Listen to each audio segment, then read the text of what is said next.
Hello friend, इस पैरों का नाम तो क्या आने वाला एपिसोड के अपडेट आपके लेकर आया। एपिसोड जो शुरू होता है, श्याम अर्नव के कपड़ों के बीच कागज को ढूंढ रहा है। तभी अंजलि की आवाज़ आती है और गलती से हरिप्रसाद को अर्नव के बिस्तर पर चादर बदलने के लिए कहती है। अंजलि जो दरवाज़ा खोलती और अपने पति को अर्नव के कमरे के अंदर देखकर हैरान रह जाती। श्याम उसे घूरता, उसका दिमाग स्थिर था, वो अपनी जीभ का सही से इस्तेमाल नहीं कर पाता और उसे जवाब नहीं दे पाता और उसका दिमाग जो तार हो जाता है। और फिर अंजलि श्याम के कमरे में प्रेजेंस के बारे में सवाल करना शुरू कर देती है। वो और कहता है कि हम कुछ कागज़ ढूंढने आए थे। वो कहते कैसा कागज़। श्याम एक के बाद एक कमज़ोर बहाने पेश करता है, लेकिन अंजलि उसे मानने से मना करती। उसका शक बढ़ जाता है, फिर वो कुछ मजाक करता है। अंजलि उसे इस तरह का मजाक नहीं करने के लिए कहती, श्याम के साथ चली जाती, लेकिन श्याम जो उससे मीठी बातें करता है, पर अंजलि फिर भी शांत नहीं होती।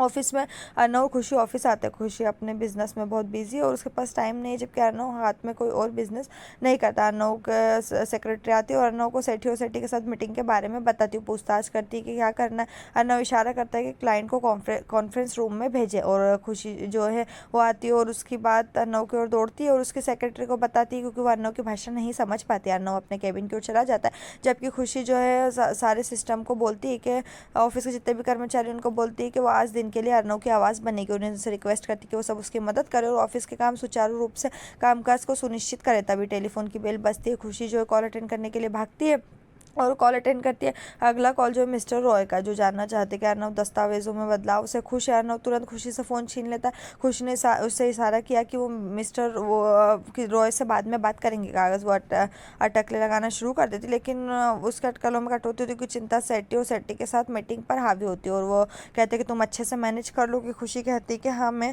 सब चीज़ें मैनेज कर लूँगी। वो अंदर से घबराती है, लेकिन जैसे तैसे फिर वो अपने आप को तसल्ली देती है। सेठी भाई जो है रायज़ादा कंपनी में आते। खुशी उनकी तरफ देखती, काला चश्मा पहने, और उनकी जिद पर अचंभित हो जाती। छोटी छोटी खुशियों का आदान प्रदान व बिजनेस बन जाते। शुद्ध मिलावट रहित बिजनेस को खुशी प्याज और अन्य सब्जियों की बढ़ती कीमतों के बारे में उनसे बात करना शुरू कर देती, जो कि रूपरेखा से संतुष्ट नहीं।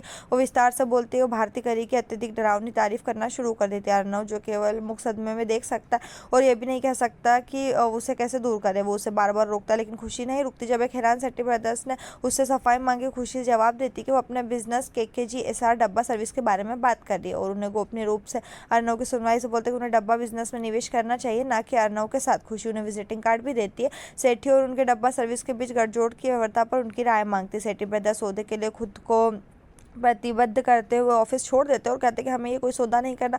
गुस्से में अर्नव खुशी को पकड़ लेता है और कहता है कि उसकी मूर्खता का कारण जानने के लिए इससे पहले खुशी कुछ कह पाती है, आकाश आता है और खुशी के इस तरह के व्यवहार पर निराशा व्यक्त करता है और कहता है मुझे पहले आ जाना था। और उससे कहता है कि चलिए हम उन दोनों से बात करते हैं। और दोनों वहाँ जाते हैं। खुशी भी जो है उनके पीछे जाती है, उसको कंट्रोल करने की कोशिश करेंगे। अर्नव और आकाश सेठी के पीछे जा रहे। खुशी अपना बैग उठाती है, उनके पीछे दौड़ती। सेठी ब्रदर्स शांत हो जाते। रायज़ादा ब्रदर्स को समझाते कि वो इस तरह के प्लान बनाने के लिए इच्छुक है। वो इशारा देते कि वो इसके लिए तैयार। डील तो हो जाती है, लेकिन भाइयों के पीछे से खुशी कहती है कि हम तुम्हारे साथ कोई बिजनेस नहीं करेंगे। रायज़ादा भाई एकजुट होकर खुशी को घूरते। इससे पहले कि अर्नव खुशी को कुछ कह पाता, पुलिस आती है और उन दोनों भाइयों को रोकती है और उनको गिरफ्तार करती है। अर्नव जो है चौंक जाता है और पुलिस जो उनको कहती है कि ये लोग धोखेबाजी सभी कंपनी में जाते हैं और इसी तरह से पैसे लेकर गायब हो जाते हैं और कंपनी को लूट लेते हैं। और अर्नव और आकाश जो है वो शॉक्ड हो जाते हैं। पुलिस उन दोनों को पकड़ कर ले जाती है और वो पुलिस से जो खुशी से बोलती है कि आप खुशी कुमारी गुप्ता है, वो कहती है कि हाँ, और बोलते हैं कि